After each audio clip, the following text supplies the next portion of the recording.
Thank you, Millie. That was beautiful. Be the love. So this morning, we're going to talk about being the love. And the title that Reverend Cherie gave to me was Love is the Answer. And what popped into my mind immediately was something Lily Tomlin once said: if love is the answer, could we change the question, please?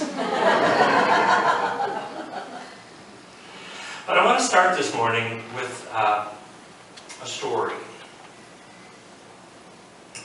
Once there were three friends who were soldiers in wartime.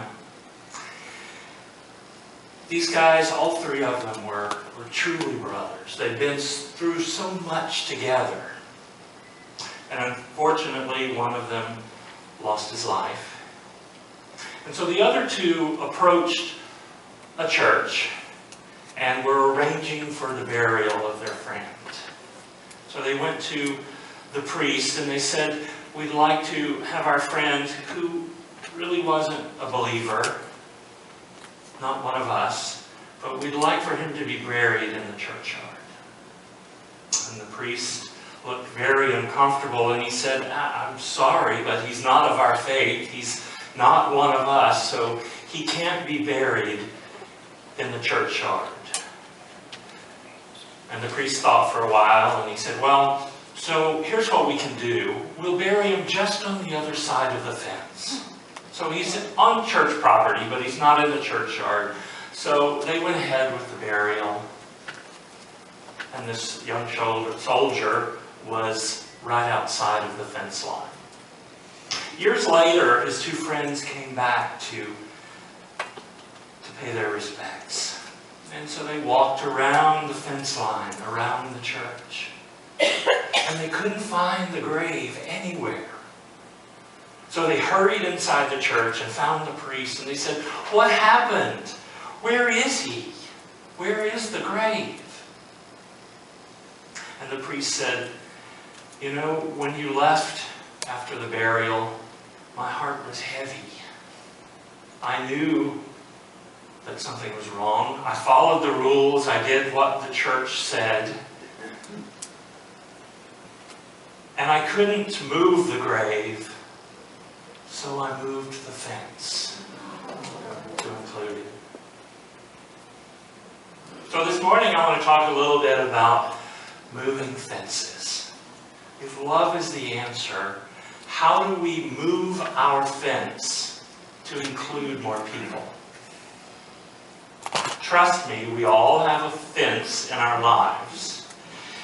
And depending on how self-aware that we are in any given moment, how centered, how safe we're feeling, at any given moment our fence may look different. I know for myself here lately it's been a castle wall with a moat around me with the drawbridge up and tight. And alligators in the moat, yes, absolutely.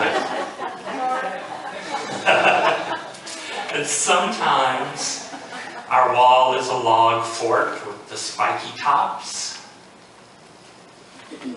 But then other times, in our better moments, it could be a picket fence with a swinging gate, or even a split rail fence, something more open and porous, when we're feeling safe and centered.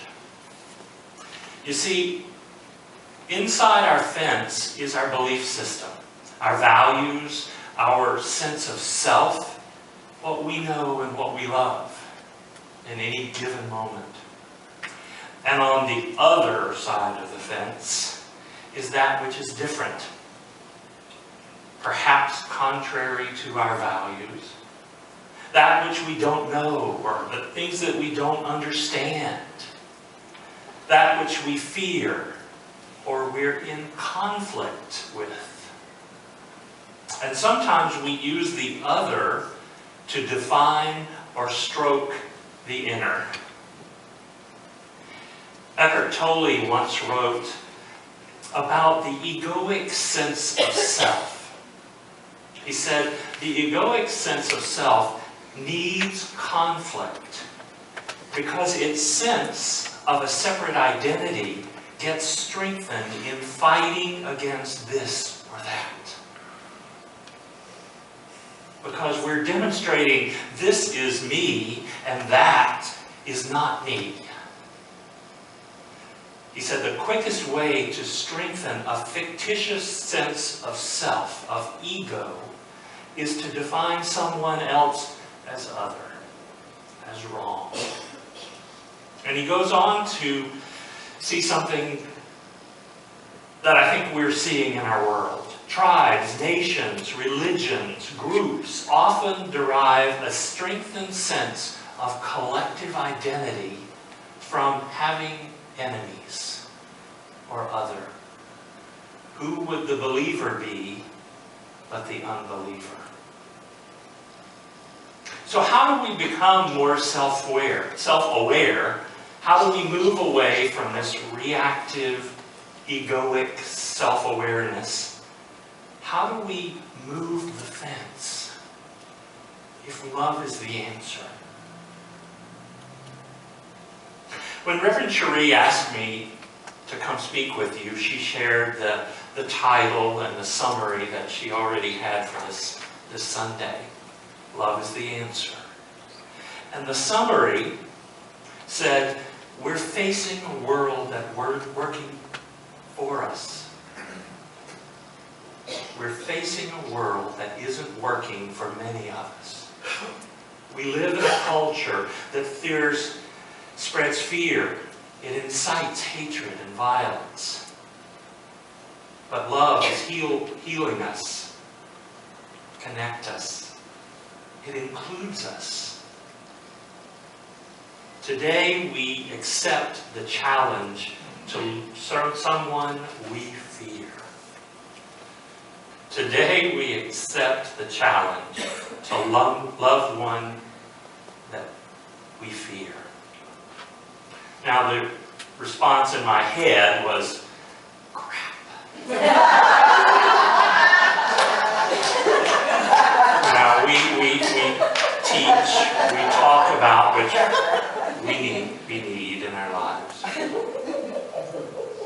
You know, I looked at Reverend Cherie last week. She got to be becoming mystics. And I get to talk to you about loving someone that we fear. Loving someone we fear.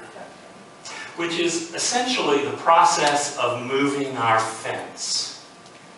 Becoming more inclusive. And it begins inside of each of us. It's an inner journey. Because it's about loving ourselves until we centered and safe, and loving those around us, committing ourselves to being the presence of love in our world. 1 Corinthians 13:13 says, faith, hope, and love are here. These three, the greatest are love, the greatest of love. And I believe that we're here on this earth as a universal errand to love each other, to love ourselves, others, and each other. The writer Emmett Fox, who was a divine science minister, and he wrote The Golden Key, which many of you know. Emmett once wrote, if you could only love enough, you would be the happiest and most powerful being in the world. A dozen years or so, when I was an SEE student in classes at Unity Village, I came across a little card, and it had 7 statements on it. It was called The Commitment to Living Love. At the time, I was board member of Unity Panama City, Florida, and my church was going through a really rough patch, a lot of dissension, And so these 7 commitments made a big impact on me. It was also at the time that I first became aware of Daniel Nahmod and his beautiful music and the song, "Love is My Decision." And I found out that he wrote "Love is My Decision" for the commitment to living love, for this program, which came out of the Unity of Phoenix congregation. So I want to share you this morning about these 7 statements, a commitment to living love. And it starts with this sentence: I commit to living love to the best of my ability, with my thoughts, my words, and my actions. And the first commitment says, I go to my heart, and I ask you to go to your heart, because I believe in the connecting power of love. You know, we spend so much of our time in our heads, with our thoughts, our concerns, our problems, and much of the time we're on autopilot. Reverend Michael Beckwith from Agape says that what we're talking about is not really thinking, it's mentation. We're regurgitating old thoughts. Our buttons are pushed. And they say that, you know, when you're visiting family, you're visiting the people who installed your buttons. So, meditation. So the first commitment to living love is about moving into our heart space. If you're a prayer chaplain, you've probably heard prayer chaplaincy is about that 18-inch journey from your head to your heart. To be present to whatever is up for someone. An 18-inch journey moving into your heart space. So that's commitment number 1. Commitment number 2, I see the greatness in myself, and I see the greatness in you. Your life and my life have infinite possibilities. Now, I don't know, it might be difficult for some of us to see ourselves that way. Because sometimes in my circumstances, I certainly don't feel so great.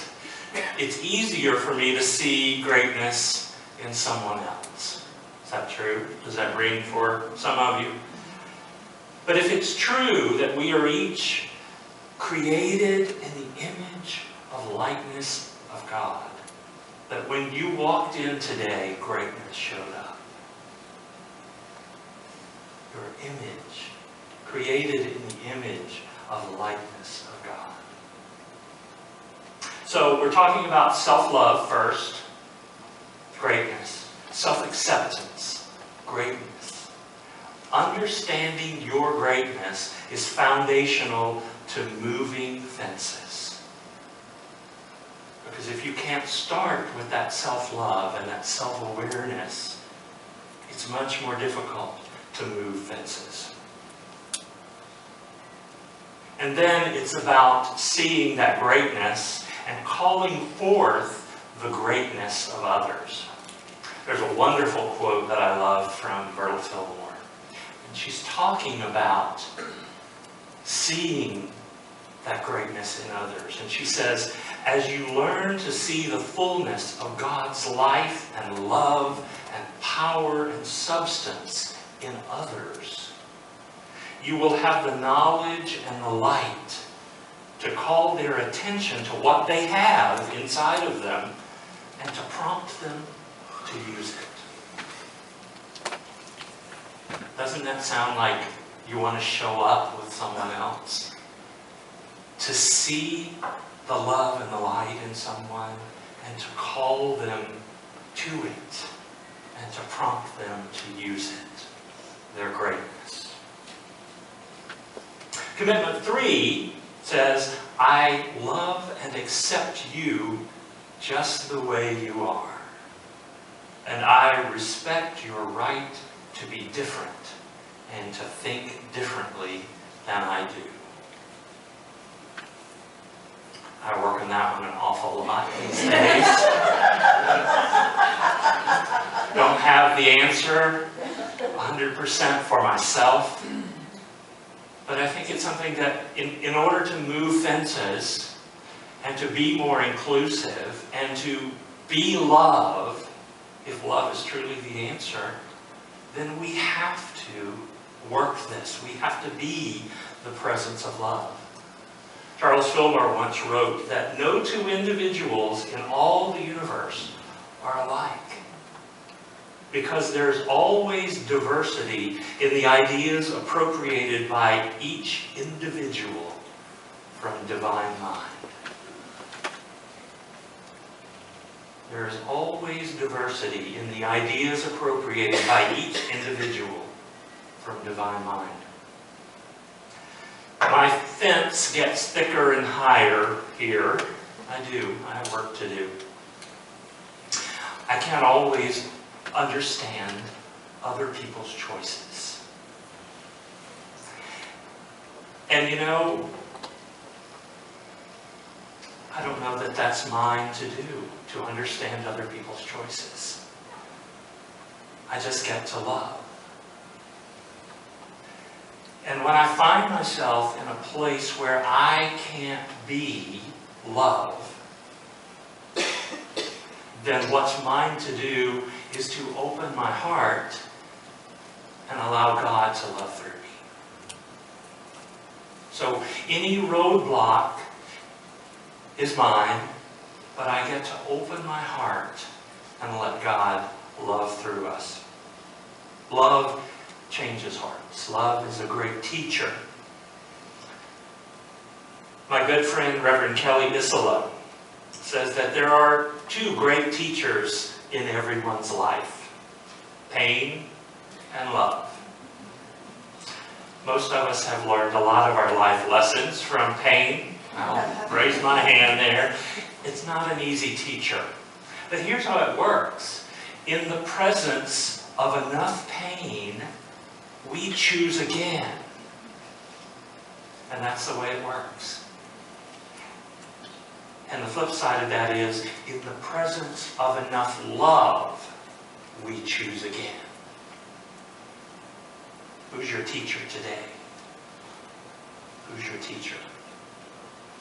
And that works with those that we find different. To change minds and to change hearts, in the presence of enough love, people choose again. Commitment number 4 says, I love you and I love myself enough to tell you what's going on with me and to listen deeply to what's going on with you. This is really a two-parter. Too often we build our fences to separate us, to protect us, and they end up as permanent fixtures in our lives. We become worried about what other people are going to think, so our fence is pretty solid. And we close ourselves off from the love that is there, the support that is there. How many of us spend energy making sure nobody knows life isn't working for us? Because we don't want anybody to know. The reality is that shame keeps us from having conversations. Shame keeps us from telling the truth about what's going on with us, from reaching out. Shame fortifies our fences from the inside. So I love you and I love myself enough to tell you what's going on with me. And the second part of this one is I listen deeply to what is going on with you.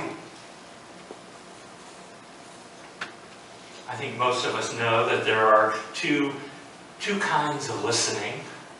Listening to respond and listening to understand. When you're listening to respond, you know the person's leaning forward, there's something on the tip of their tongue, they've already had their response, or their advice, or what you need to do to fix yourself.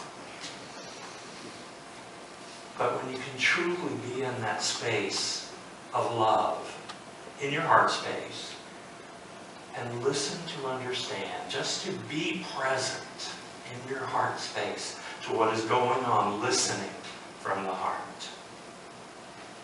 Listening deeply to what's going on with you. The fifth fifth commitment is I forgive myself. And I ask your forgiveness when I'm not living love. Self-forgiveness is the hardest. You see, we give other people a much bigger space to be jerks than we give ourselves. We're really hard on ourselves at times. And that is that inner wall, the lining of your inner wall. With others, we spend too much of our lives holding grudges. You know, the Buddhists say that anger and holding grudges is like drinking poison and hoping the other person dies. Or holding a hot coal in our hand and hoping the other person gets burned. Forgiveness. Jesus said we should forgive our brothers 7 times 70. Forgiveness is letting go of that hot coal. It's a course correction. It in itself is moving the fence from the heart. The sixth commitment says, I use words of kindness, encouragement, appreciation, and gratitude to build up you, to build myself and others. I'm sure I'm the only one in this room that closes their heart and opens their mouth on occasion. But the flip side of that is that we're here to support each other, to offer words of encouragement, to be the presence of love, living love in our world. We have to get through our own rocky self-talk and to be that presence, that lifting up, because we're here to support each other. Have you ever heard the studies that have been done around the Canadian geese? You know, it's about that time where they're coming through our skies. But do you know why the geese honk? They're actually supporting each other as they fly. I can just hear them. It's like, you go girl, honk, honk, you know, as they fly. But it really is a method of support for the group. And when they land, an extra goose lands with them. There's never one goose that lands at a time. Yes? I think that goose like to talk to because that's how they communicate to people. That's right. That's actually right. They're supporting each other. They're communicating. They're offering love to each other on that journey. And when they land, when one lands, someone else lands with it. I use words of kindness, encouragement, appreciation, and gratitude to build up you, myself, and others. And the last commitment says, I care for you. How can I support you? The dictionary defines care as concern or interest. It means your well-being, your comfort is my concern. I think we can each remember a time. In fact, I'm going to invite you right now to remember a time when someone shared an unexpected word of encouragement.